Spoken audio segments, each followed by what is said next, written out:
Hi, I'm just going to film a reaction video to a podcast that Matthew Collins done just over a week ago on a Irish Republican podcast. Let me know in the comments section if you think it's a good idea to do reaction videos or not. I'm just trying this out as a bit of an experiment, so let me know how it goes. Well, we're just trying to stop Muslimic. You've got Muslimic rape gangs nowadays. Fucking, there's 15-year-olds getting raped and everything.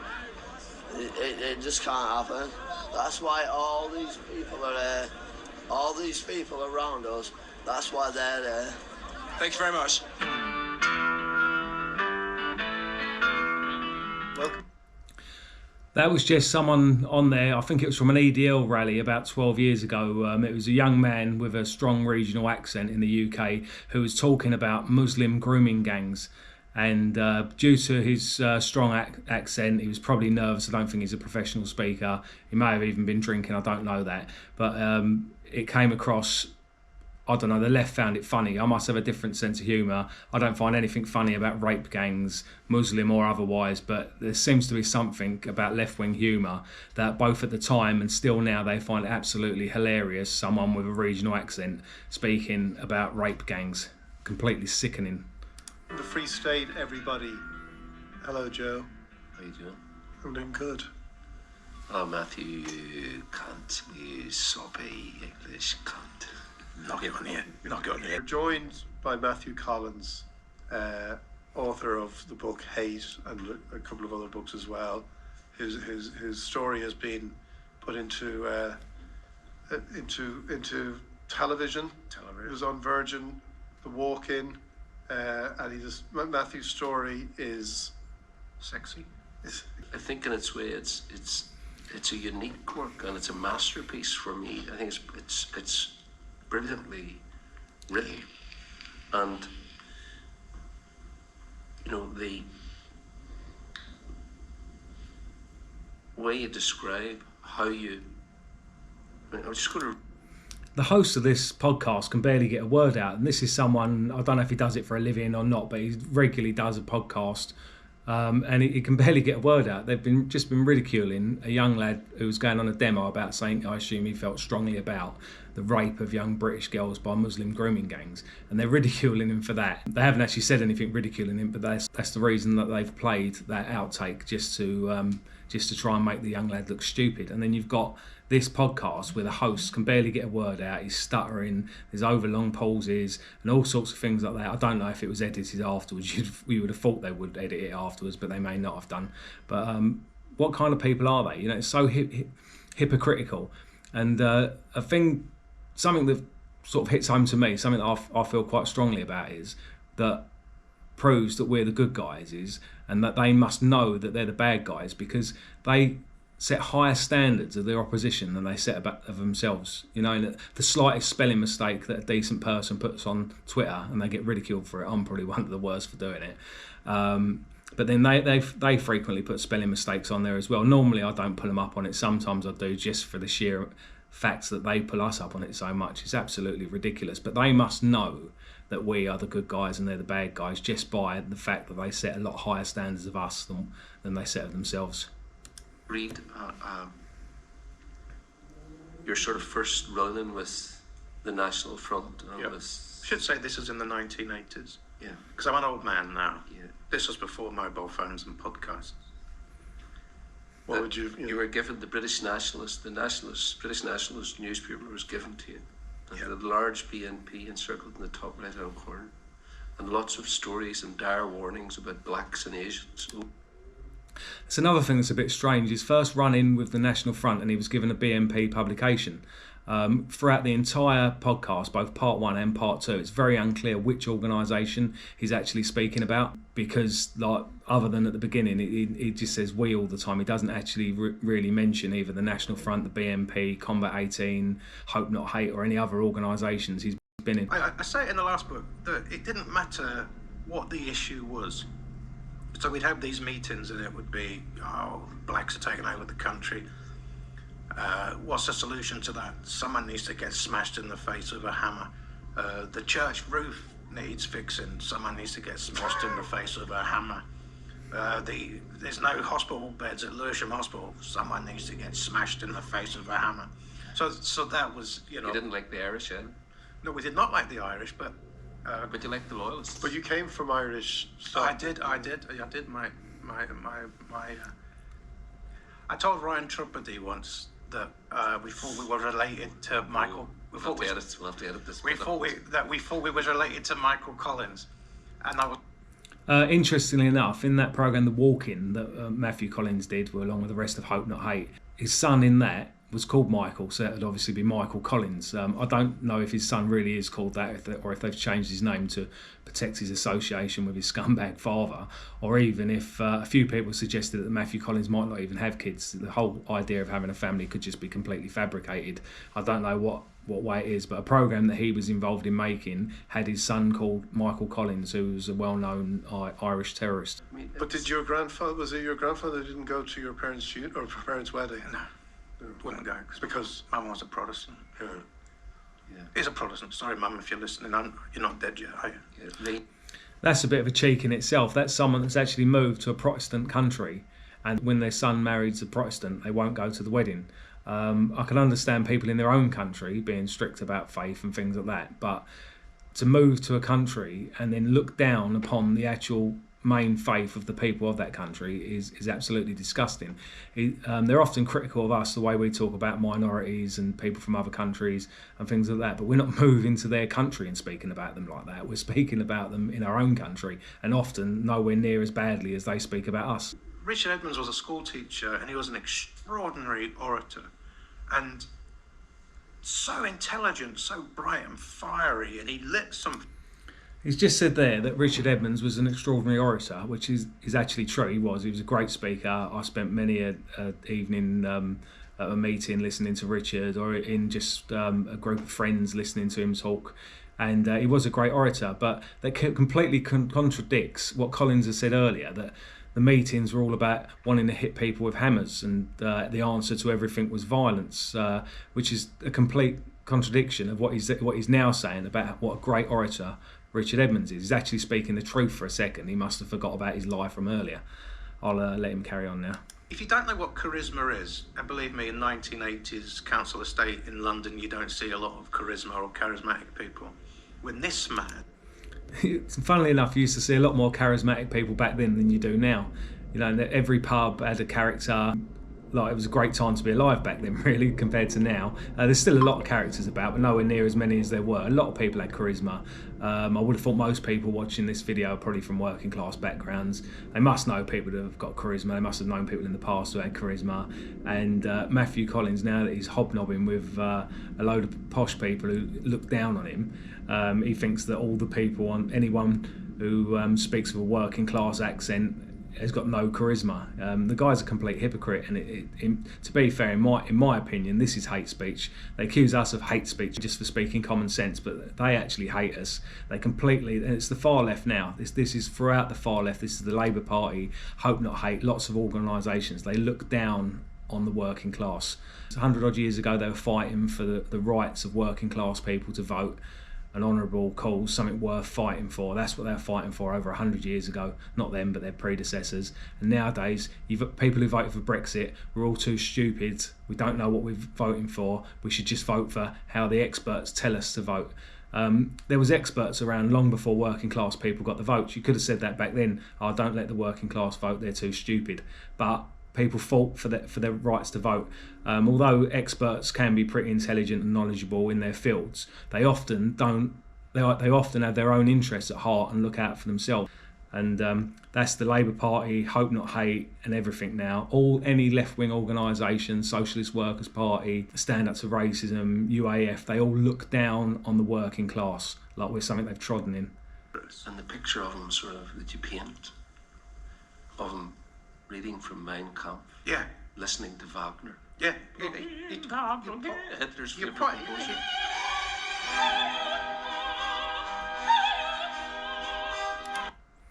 I'm going to get back to this in a minute, but it's actually quite relevant, the facts that they don't like Wagner, because I'll get to that in a minute. The Jews wanted to destroy the white man, okay, by encouraging us to have sex with other people, okay. Yeah, this is serious. Particularly as someone who might have once or twice thought about shagging Diana Ross. Right. This was a terrible thing, terrible burden.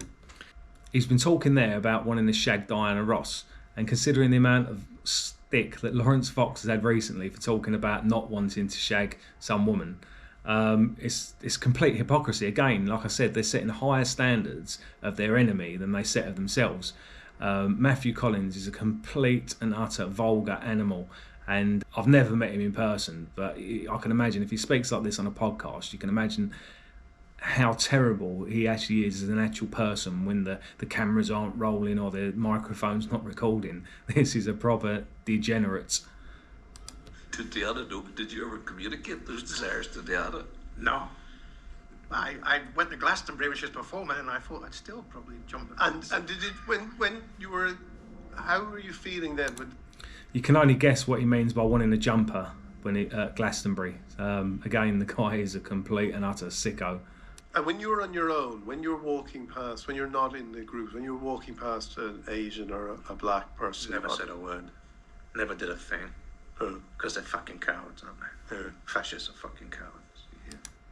Yeah. That's a strange thing there, because the presenter has asked him about himself when he's walking past people, whether he actually did anything, and it's a bit confusing what he actually means, because he then says never did a thing because they're cowards. He's talking about, I'm not sure if he's talking about himself or if he's talking about other people, but then he says fascists are cowards. So it's a bit unclear, because earlier he said that the answer to everything was violence, and then now he's saying that they or he, whoever he's talking about, never did a thing because they're cowards. So either they was going around smashing people in the head with hammers, or they weren't. He needs to make his mind up, because again, he's not a very good liar.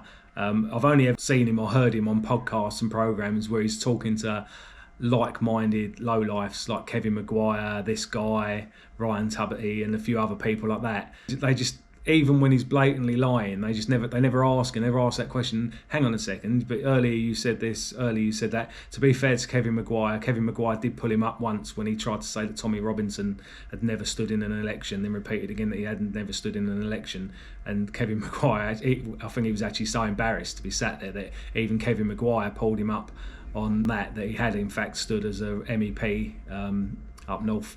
And like I said, he must have just felt sheerly embarrassed to have to pull him up on that, because he let loads of other lies slip through that were obvious lies and wasn't bothered by it. So again, Matthew Collins, if it not even like a nationalist, just like even on GB News or something, if he was to go on somewhere like that, he'd be made to look absolutely ridiculous, because his lies had just fall apart, even with the slightest bit of cross-examination. One of the things about the Holocaust that it teaches us and it shows us is where this ends up. This is where hatred ends up. You cannot be hating and torturing and sending people off in boats somewhere and just think that there's no consequence. I think it's actually his side that are sending people off in boats. They're at Calais putting people in boats, not him personally, or Hope Not Hate, but the people are on the same side as. They're putting people in boats to send them across here, and some of them are drowning. They're the ones putting people on boats. And the consequence of these hatreds and this vileness is that people end up getting murdered, butchered in genocides. Millions marched into death camps. And so it's a genocide what's going on at the moment. They're deliberately doing white replacement. They're bringing in non-whites. They're encouraging whites not to reproduce. They're funding non-white organisations. They've got jobs that are being targeted towards non-whites specifically. The Labour Party do internships and arrange internships for people specifically that are non-white.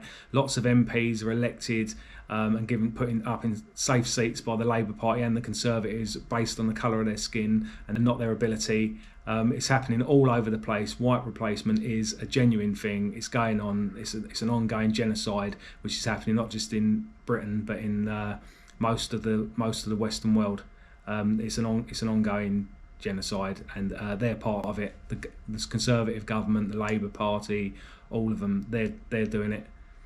Even things like murders and violent attacks, white people are getting 3 times as long in a lot of cases for committing crimes. It's completely sickening. A non-white guy, climbed over the wall to Windsor Castle when it was shut He climbed over using a rope ladder. He had a lethal crossbow that was perfectly capable of killing someone. The Queen was obviously quite frail at the time anyway. He was literally going to kill the Queen, and he's been given 9 years. When Jack Renshaw allegedly plotted to kill, I say allegedly, a lot of people think he's innocent. I've never met him, so I can't say whether I think he's innocent or guilty. I don't know. But for argument's sake, let's just say that he is guilty for now because he's been convicted. He was found guilty of wanting to kill an MP and a police officer. He bought a knife, but when he was arrested, the knife was found in his home. He wasn't walking the streets. He hadn't snuck into the MP's constituency office or a police station. He wasn't literally poised to strike at any minute. Again, killing women is a terrible thing, and attempting to kill women is a terrible thing. But attempting to kill the Queen as well, with the service she's done for our country, and Jack Renshaw gets 3 times as long as this other guy. It's purely the fact he's got that sentence because he's white and it's a political sentence. I know he's been done for other things as well, but they're separate sentences. The life sentence he got was for plotting to kill people, a plot that he didn't even attempt to carry out, where the other guy literally started his plot to murder the Queen, and when he was caught almost at the last minute. I don't know how close he actually got to the Queen, but the fact that he managed to get into the grounds meant that it was a very conceivable threat, and again he's got 3 times the sentence. And this is going on all the time. If the white guy gets punched in the head walking down the road by a black guy, it's a random attack. If the white guy punches the black guy walking down the road, it's a racially motivated attack, and he's in twice as much trouble. All of these conspiracies somehow always at the end boil down to that there's a Jew behind it. Because it's the longest hatred. It's not the longest hatred. People have hated dying and fire and things like that long before they even met Jews or Judaism even came about. Again, this is something that's put around. It's the longest hatred. Someone just made it up. Sounds good. They keep saying it. Oh, it's the longest hatred. What a load of rubbish. And secondly, that there's always a Jew behind it. There's not always a Jew behind it, just most of the time. You just look at, and again, it's not all Jews. It only takes a small percentage of them to make a lot of problems for a lot of people and create a lot of genocide. If you look at groups like Hope Not Hate, they originally started out as part of Searchlight, a Jewish-run organisation. Hope Not Hate has a significant amount of Jews working for them. They make up 0.3% of the population. I don't know what percent of the workforce that Hope Not Hate they make up, but there's a lot of them there. They've had Ruth Smeeth there as their parliamentary person. They've got Liron Velleman. He's recently left, but he was their policy advisor. He was actually advising the government. He's working for a hate group with suspicious funding that encourages violence, encourages terrorism, names its podcast after the 43 group, a group of violent thugs that were attacking people back in the 40s. And he's actually advising Parliament on things, all because and again, there's so many Jews involved in it. Again, I'm not saying it's all Jews, but it's very sort of Jew heavy. Again, across the pond, you look in America, you've got the Anti-Defamation League, again, an organisation set up by Jews to the detriment of white people. Not every plot has a Jew at the head of it, but a lot of them do. So there is some truth behind it. I don't think anyone says that they're behind everything, but it's plain to see that considering I think they make up 2% of the population in America, 0.3% of the population here, and out of that population there's a significant number of troublemakers who cause a lot of trouble, and they tend to have a considerable amount of power, both financially and the ears of government. You've never met a trans person, and I've never had any negative experience of a trans person or someone in the LGBTQ community, or, for example, a drag queen, are now peddling this idea that these are toxic groomers, rapists, pedophiles. Yes. First of all, I think most people in major cities have met transgender people. I would have thought every adult in both Britain and Ireland, probably lots of other countries as well, have met numerous homosexuals. It's not as if they're sort of some mythical people that we've never heard of, never met before. People know them. And as far as peddling lies about them being paedophiles and things like that, there's proven cases, there's proven facts that they actually have been paedophiles. And there's a massive problem at the moment in Britain where men are raping women, and then when they're on trial, they're deciding to transgender and become a woman, so that a male rapist can then, as a woman, attend a woman's prison. You know, these are facts. These are actually happening as we speak. That's why these podcasts and things are so unbalanced, because they will not have someone with a different opinion on there to say, hang on a minute, it's rooted in facts. It's not just people making things up. And even if they don't physically touch the child or have sex with the child or anything like that, they're still putting perverted ideas in the child's head. It's a bit like a flasher. If someone's standing in a park and all of a sudden they go whoop, flash their raincoat and they got all their bits hanging out, they might not touch someone, whether it's a child or an adult, but they still committed a crime. It's still wrong. They still shouldn't be doing it. And then what's getting taught in a lot of schools, what's getting pushed out in these drag queen story hours, and all this stuff is it's trying to promote homosexuality. It's encouraging children to do sick things. It's discouraging children from reporting things, and it's actually terrible. You see, I've seen footage and photos from homosexual pride events, and there's literally blokes, or whatever they call themselves, blokes or women supposedly, with their penis hanging out in front of a child. This is absolutely sick. Anyone who says that it isn't going on, that there isn't grooming going on, they're as bad as the people that protected Jimmy Savile. They started shouting at me, he's a paedophile. And I'm like, oh, for fuck's sake, this is terrible. Because what are these ordinary Irish people walking up the street are going, maybe he is a paedophile. Yeah, so that's the thing they throw at And it's a constant. It's like, it's like there's a string in their back, and you pull the string out, and they say rapist, pedophile. I've said this before. The British fascists are nasty, but the Irish ones are a bit fucking mad. Yeah, Britain's got the 4th largest navy in the world, right? The Nazis couldn't cross the channel between France and invade Britain, right? And you're telling me now we're being invaded? Firstly, I don't think the Germans actually made an attempt to cross the channel. I could be wrong. Put it in the comments section if I am. Secondly, we might have the 4th largest navy in the world, but they're not actively trying to stop the illegal immigrants. If they were, then we wouldn't be having a problem with illegal immigrants, because the navy would have dealt with them. Also, trying to say that like 60 or 80,000 people crossing the channel isn't an army. It's actually around the same sort of size as the British Army. And also, back in 1982, around 600 Argentinians invaded the Falkland Island. So he's trying to say now that 50 odd, 60 odd, 80 odd, whatever it is, 1,000 people, however many come each year, it varies, isn't an army. Is like saying that it wasn't an army that invaded the Falklands or wasn't a military that invaded the Falklands back in 1982. It's an absolute lie. That is a significant army that can do a lot of damage. That is a lot of people. Because I lived in London for 20 years and I loved it, and I felt it was the most. London isn't England necessarily. I think that's the truest thing he said so far. London isn't England necessarily. It's literally been flooded now. There's so many, even a lot of the white people are Eastern Europeans or Irish or something. They're not proper British people. Yeah, it's absolutely terrible in London right now, and it isn't necessarily England anymore. Lots of areas are recognised as being non-white or non-British. Areas are recognised as Jewish areas. They're recognised as black areas, and they're policed differently. I've seen Cressida Dick, the former head of the Met, addressing Parliament and saying how they have to behave differently. The police have to approach things differently in black areas. And I've known before some people was trying to organise a demo in Golders Green, and they were told they couldn't do it on a Saturday because it's a Jewish area and that's their Sabbath. So although people can have demonstrations on a Sunday throughout the country, various areas of London and probably a lot of other cities are recognised by the councils, the government and the police as being not part of Britain. Both of our countries suffer this housing crisis where there's not enough houses to go around, and yet I think it's 1 in 20 domiciles in Ireland is empty, and I think it's similar in the UK. Ireland is empty, really.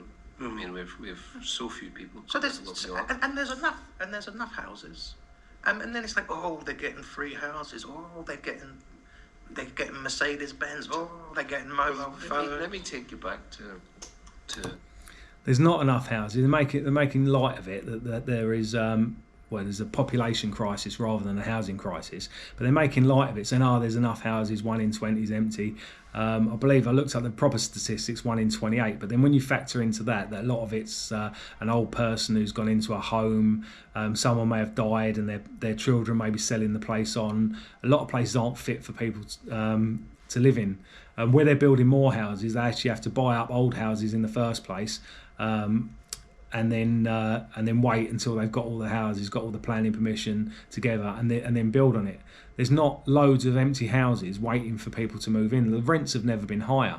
Anyone with any business sense, if they had a property that wasn't their home, they weren't planning on moving back into shortly, that was fit for people to move in, they'd be renting it out and making a fortune on it. I dare say there are quite a few places that are that should be rented out to people and aren't, but it's nowhere near the figure they're talking about. It's not 1 in 28 places or 1 in 20 places. It's probably like 1 in 1,000 or 1 in 500 or something like that. But again, these snake oil salesmen, they've got their easy fix for anything. There's loads of empty houses, we can just move everyone into the empty houses. It's an absolute joke. You can't do that. There's so many regulations and again, a lot of places, there's reasons why they're empty. It's not just a simple matter of somebody doesn't want £2,000 a month rent, so they're not bothering to rent their house out or sell it or anything like that. Again, they just make light of very serious situations. You described the grouping that you got involved with as, which I honestly, it made me laugh, but you give such a vivid description when you said it was like we were like a shit magnificent set. Yeah, shit magnificent. I couldn't help thinking about that when I see these Irish racists going around. They got a boat recently. Didn't it sink, wasn't it? Yeah, the boat started to sink. And yeah. They were using the bucket, and then they were you know, and everybody they passed on the said they were shouting peddled, racists, you know. There was a woman. That's a bit hypocritical in itself, you know. And when he gets called a pedo, he doesn't like it. They accuse other people just calling everyone pedos and whatever like that. Again, I don't think it's a good idea to, no matter how scummy someone is, unless they actually are a pedo, you shouldn't really call them a pedo. But then they're laughing that people that are actually trying to do something about immigration, there's people shouting unfounded comments to them about being pedos. So it's like, is it okay to just call someone a pedo or not? I think that it isn't okay to call anyone a pedo who isn't a pedo, but they seem to again be giving out mixed things. It's not decent people shouldn't call other people pedos, but their own scumbag friends who they set a lower standard of can call people pedos. Again, complete and utter hypocrites. When you say hunted people down, for example, did you attack coloured Yes. people? Well, it's funny you should say that, but generally no. Generally, there is a level of racism where you can just guarantee that people who aren't in your organisation will carry out racist attacks anyway. Generally, our political actions would be to encourage others. So you put out a leaflet saying there's too many blacks in this neighbourhood, someone's going to read that and do something, aren't they? What a load of rubbish. Basically, people can see if there's too many blacks in an area or not. The idea of political activism is that you offer people a political solution. You know, there's a massive problem in Britain with obviously the transgender and homosexual lobby getting pushed. You've got mass immigration, both white and non-white. You've got all these things going on. They are wrong. People should be upset about it. People should be angry about it. But people should be offered a political solution. And that is what the BNP used to do, the National Front does, other organisations have done and do. And that is what people should be aimed at. If people are angry about immigration, rather than going and do something stupid, rather than blowing something up or stabbing someone, the proper thing to do is to get involved with a political organisation, either give money, give time, give help, stand as a candidate, volunteer, anything like that, but deal with things by political means. It's absolutely rubbish that the idea that people would stand in elections just to have a punch-up. You can have a punch-up quite easily. Stand in Parliament, it costs £500 a time as a deposit. The leaflets cost money, things like that. You can go and have a punch-up for nothing. And Hope Not Hate know that as well, because they've mainly gone up against the political patriots. You know, and there's people that standing in elections that they go after. They try to discredit. They attack billboards, throw paint over them because they don't want people getting elected to Parliament or to thing. They're not worried about someone going out and stabbing someone. In fact, they prefer that. They pushed national action. They were referring to them as national inaction, taking the mick out of them because they supposedly ran away at Liverpool and things like that. You know, they've tried to goad national action into committing violent crimes. And this is what Hope Not Hate stands for. They'd much rather that people on the political side of things turn to violence, because then that's an excuse for the state to come down on us, and we don't stand a chance. When what we should be doing is being active politically, standing in elections, winning elections, and doing things the correct way. But again, that's what they're against. They'd rather people were violent. They'd rather people were violent than standing in elections. So it's a complete fallacy, everything the guy says. But the fascists will target physically and violently the left, the liberals, the left. Everyone's a communist, by the way. You know that, don't you? Everyone who's not a fascist is apparently a communist. Again, he reckons that people are attack the far left, but it's the other way around.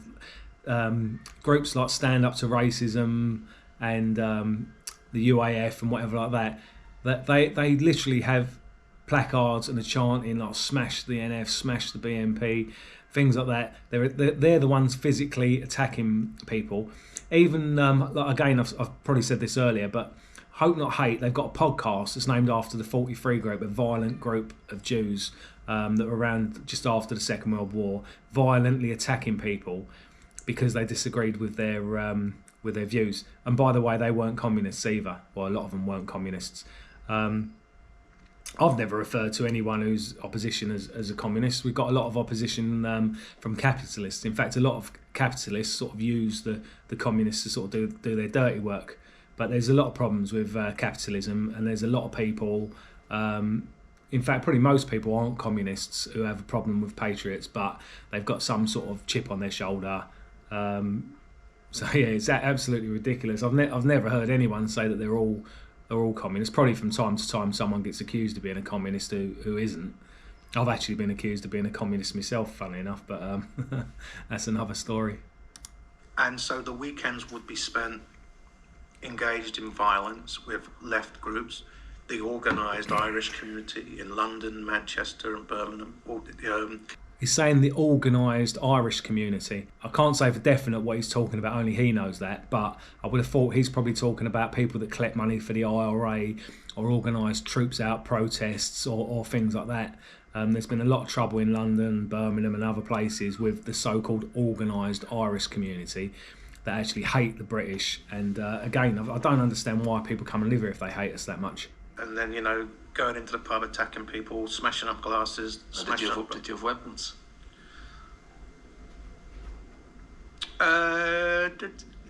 Yeah, I think so. Not me, but I think there was quite a few people who would carry a little hammer around with them or a little knife with them. Marches, Very serious violence. And just Very continue, what serious happened inside the pub then? Well, people cower, don't they? They hide under tables. The thing that you see more often, not is shock. Why is this happening to me? 1 minute I'm having a pint in a pub. I got the Wolf Tones playing, whatever's on the jukebox, and there's a guy from Mayo who runs the pub, and there's two girls from Kilkenny working the bar. It's an Irish pub, and that's it. It's a nice crack. Again, he's referring to people listening to the Wolf Tones as a nice crack, or crake, or however they say it. I don't really talk like that. But for anyone who doesn't know who the Wolf Tones are, they're a bunch of IRA supporting rebels. So when he's talking about some nice Irish pub where they're enjoying the crack, he's actually talking about an IRA pub where they're openly singing rebel songs. Again, if people were singing songs supporting National Action, a group that's never actually hurt anybody or definitely hasn't killed anybody, then they'd be arrested for it. But yet, for some reason, while London was getting bombed, while Belfast was getting bombed, while Birmingham was getting bombed, it was allowed for people in London and Glasgow to be going around collecting money for the IRA. And to be, I don't know if that was going on at this particular pub, but even just like listening to the Wolf Tones and all their rebel songs and their hatred of the English and the British, it's like, again, why have these people come to live here? If they hate us so much, can't they go and hate us from somewhere else? But again, hope not hate. Consider them to be the most lovely sort of IRA supporters that you can get. These people are terrorist supporting scum. That's both the people who like listening to the Wolf Tones and the people who support and part of Hope Not Hate, which are probably all more or less the same people. So all these English guys come in with fucking hammers and they just start beating us all up and attacking us. And He's saying suddenly all these English guys come in with hammers and are beating us up. But a few minutes ago, it took him a good few seconds to remember whether everyone was armed or not. Surely or not, if it was a hammer attack, which I'm sure it wasn't, or I doubt it would have been. Then surely he would have known straight away. Oh yes, they had hammers. I didn't, because I was just hanging around with them, behaving myself, and easily led. But again, he just makes it up as he goes along. I wasn't involved back then. I never actually met Matthew Collins, fortunately. But you can just tell that everything he's saying is a lie, or appears to be a lie. And he might have memory problems. He could have some sort of mental health problem, who knows, but it seems to me that he's just basically paid to tell lies. Like a lot of the people at Hope Not Hate are actually reasonably intelligent. They've got lots of qualifications, they've been to university, and they know a lot of things, whereas Matthew Collins doesn't. He's not very clever. I think the only thing he offers Hope Not Hate is the fact that he's been involved in the BNP, the National Front. I'm not sure if he's involved in Combat 18 or not. He says he was. I don't know if that's true or not. But so it gives them a sort of as if it's inside information, as if he knows something, as if he's telling the truth, as if it's some sort of witness testimony to things that went on, when in actual fact he contradicts himself so many times. Like I said, I wasn't involved back then. I know a lot of the people that he knew that I've met since. But he just basically makes things up. So that's his role in Hope Not Hate. He's just their sort of main liar. He can say, oh, I was part of that, it was such a terrible thing, I've seen the light, I've completely changed my life around. Which, by the way, he hasn't. From what I've heard, he was like a horrible, nasty piece of work back when he was involved in the BNP and the National Front. And from what I can see now, he's still a horrible, nasty piece of work. He's just sold out and changed sides. He hasn't turned his life around. He hasn't improved his attitudes. He openly supports violence and murder and whatever like that. The guy's still a scumbag. We used to drive in the minibus sometimes. The BNP had a minibus, and Richard Edmonds would drive. This educated, entertaining, passionate human being would drive us into battle. They called it a battle bus, and he'd sing the horse vessel. And but basically, most campaign buses are called battle buses. I'm pretty sure the Conservatives, Labour Party, the Americans, both Democrat and Republicans, all refer to them as battle buses. It's got nothing to do with violence. Again, he just tries to twist that. He's got so little, despite all these years spying on people, he's got so little wrong to actually say about people that's true, that he has to just twist any silly little facts like that. They're called battle buses across the political thing. I don't know whether he'd prefer to call them like library buses or anything stupid like that. And they got he must have trouble not laughing at himself when he says things like that. this idea that came from Trump, if you don't like fact, just have an alternative truth. And you say, That's a bit rich coming from him. I trust anything Trump said long before. I'm not the biggest Trump fan, but I trust what Trump says more than I trust what Matthew Collins and Hope Not Hate and the 43 group have to say. you see it all the time now. I literally think truth is under attack. Facts are under attack. Facts don't matter. Fake doctors on the internet, people handing out medical advice, people questioning history. He accuses other people of being totalitarian and that, and then he's saying people questioning history, and that's like what should happen is we should all just believe everything the government tells us. I know there's some silly conspiracy theories about, but a lot of what people say when they question the government makes sense and question other governments. There's a lot of dodgy stuff going on. We're regularly lied to by the government, and he seems to think that Trump was like the first world leader to tell a lie. That all these you only got to look at Tony Blair killing millions of people in his so-called war on terrorism, all over a lie, all over the weapons of mass destruction that didn't exist. The absolute scumbags. They're the ones telling the lies all the time. And if the government tells us something, we should be free to question that, whether it's about history or whether it's ongoing. Lots of things. There was lots of things with the lockdown that just didn't make sense. That were just lies. And it's also been proven. Like, they make a big deal that Boris Johnson was partying during the lockdown, which he was, but also Keir Starmer was as well. So were various other people. I've walked past in London. I've seen big gaggles of press all hanging around together. The same people that are slagging off Boris Johnson now and whatever like that. They'd all be just not quite business as normal, but they weren't segregated and locked up in their houses like ordinary working class people were. You know, a lot of these people just sort of partied and didn't care. I don't know what Matthew Collins was up to. He probably doesn't do much partying, whether there's a lockdown or not. That period during lockdown, of course, where everybody, exhausted Netflix within a week, and then it was just searching the internet, is there a cure for COVID? The President of the United States of America spoke about injecting bleach. Actually didn't.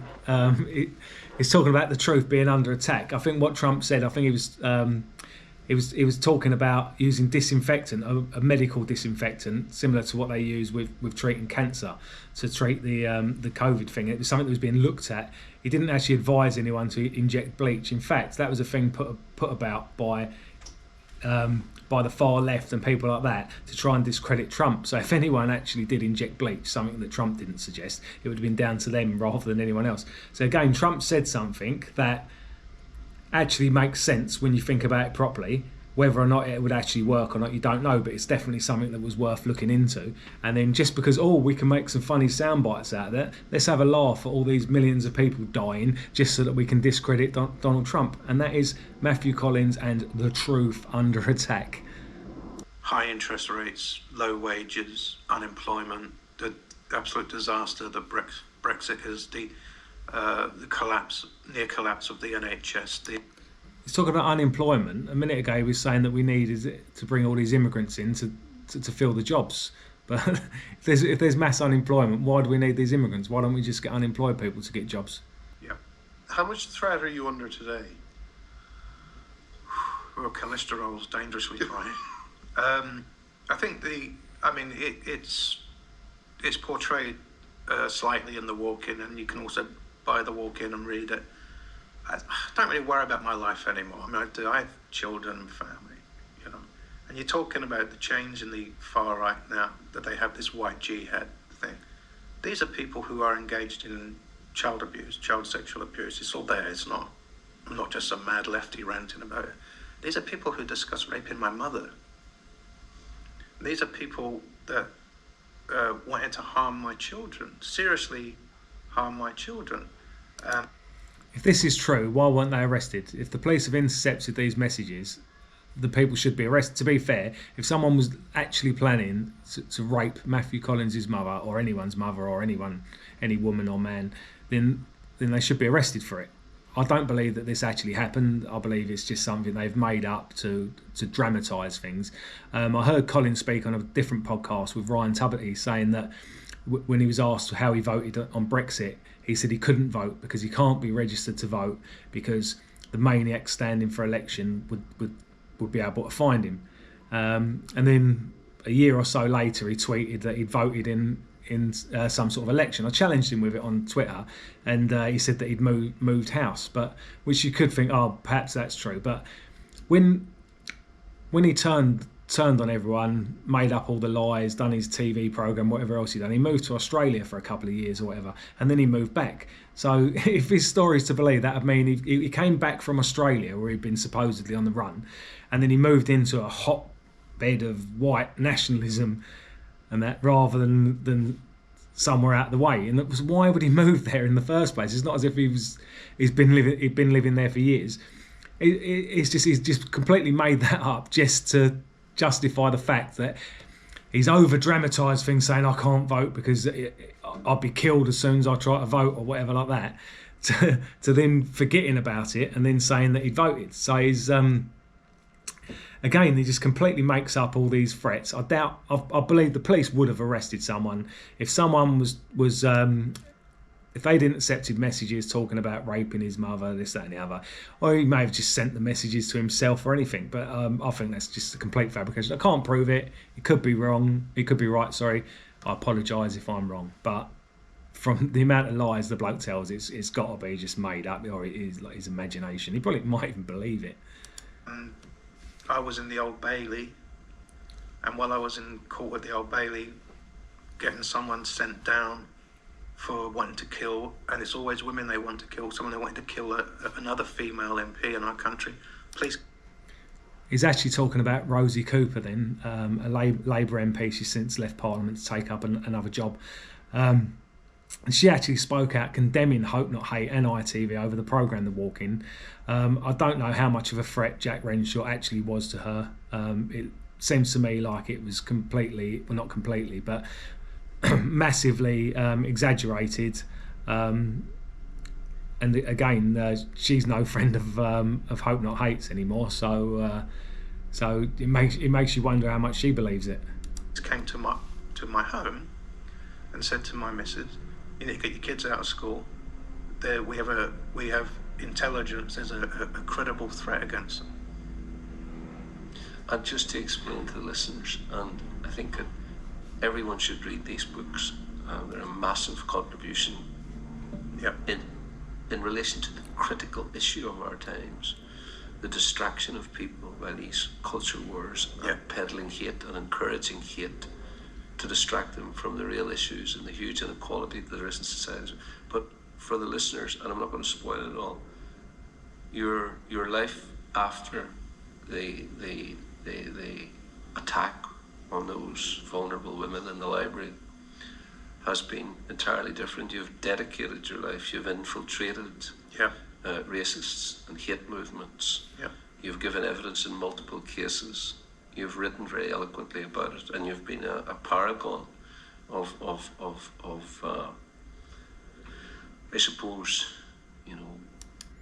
That's another thing about talking about infiltrating organisations. In the programme that I was talking about earlier, The Walk-In, one of them was in a cafe meeting with someone who they were blackmailing into going undercover with National Action. The guy didn't want to do it. They've threatened to expose him that he'd been talking to them if he didn't do it, and they forced him to go undercover with National Action, who they later went on to get banned as a supposed terrorist organisation. I don't think that was as bad as Hope Not Hate make out, but if they were, they literally blackmailed somebody into going undercover with a terrorist organisation. Again, I don't think they were as bad as that, and I don't know how much of The Walk-In was true, because a lot of it was probably made up, so that might not have actually happened. But in their programme that they were part of making and endorsed and promoted, they actually blackmailed someone into going undercover with a terrorist organisation, which reminds me in a way of Duncan Robertson. He was a Scottish guy who was involved in the BNP and to some extent the National Front as well, but mainly the BNP. And it turned out he'd been working undercover for Searchlight, which is a sort of was the parent organisation that created Hope Not Hate, and he'd been working undercover for them. He'd become a raging alcoholic. I've heard he committed suicide. I know he died. I heard it was suicide. It might not have been suicide. It may have been due to his alcoholism. But basically, they killed him. They left him undercover until he died, and that was one of their own. And he didn't get much information. All he did was sort of sabotage things. He'd sort of make a nuisance of himself out leafleting, like by spitting. I think he hit a cab driver once and done various other things, basically just to disrupt. The information he passed on to Searchlight was like venues and things like that they could disrupt, and they'd turn up and take photographs and try and intimidate people. He didn't find any wrongdoing or whatever, and basically Searchlight killed him. They basically left him undercover until he died. And that was one of their own. We have alarms all around the house. We have other things that we use to protect us. We have to be conscious that. He says other things that we use to protect us. I believe in the program, The Walk-In, he actually had a gun. Again, I don't know if he's got a gun. I don't even know if he's got a wife and kids, really, because he makes a lot of things up, and a lot of The Walk-In was fake. But and he was deliberately cagey about what other things he's got to protect himself. I'm sure if my house was raided, I haven't got anything dodgy in there anyway. But if I was to get raided and I was found to have a gun, I don't think anyone would believe me that it was for self-defence. And again, I'm the chairman of the National Front. I've got actual maniacs from organisations like Antifa, Stand Up to Racism, Hope Not Hate, and the UAF, all known violent organisations that would love to do me harm, where he's only really mainly going up against political people. So again, if anyone on the patriotic side of things was to be found to have a gun in their house, no one would believe them that it was for self-defence, and they'd get done with plotting terrorism or something ridiculous like that. But he can have something that he's a bit cagey about saying now, whether that's true or not, and then in The Walk-In he's got a gun, and again, whether that's true or not, we don't know. But it goes to show, though, it's complete and utter double standards. Imagine if he got raided and the police were doing him for terrorism because he had a gun. All his Hope Not Hate pals would be going, oh, it's because he was under threat and it was all he could do to protect his imaginary family and all of this stuff is an absolute joke. The German anti-fascists call me the fat James Bond. But that's what I do. I run spies now. I'm totally committed. These organisations will never get a political hold in Britain or in Ireland if I have anything to do with it. Again, now he's talking about a political hold. Earlier, he was saying that people only stood in elections to try and have a fight and had no intention of getting elected. But he's contradicting himself time and time again. The guy's absolutely full of rubbish. Hopefully that's the end of the podcast now. It looks like it's near the end. So thank you very much for watching, everyone. Please put some comments down whether you think it's a good idea to do reaction videos, even whether it's a good idea. I know a lot of people think Hope Not Hate aren't worth talking about. Some people might be in situations where members of their families have read things online or seen something on TV and they're concerned about the kind of people they're hanging around with, the sort of movements they're involved in and whatever like that. So hopefully just by addressing some of these issues, it can give other people things to talk about, maybe when they're having conversations with their family or are concerned about things, that they can say, look, this Hope Not Hate are basically a group of liars, are there to spread disinformation and make decent people look bad. So that's why I'm doing this. I'm hopefully going to do a few more reaction videos because they're quite easy to do. Yeah, so thanks very much for watching, everyone, and take care.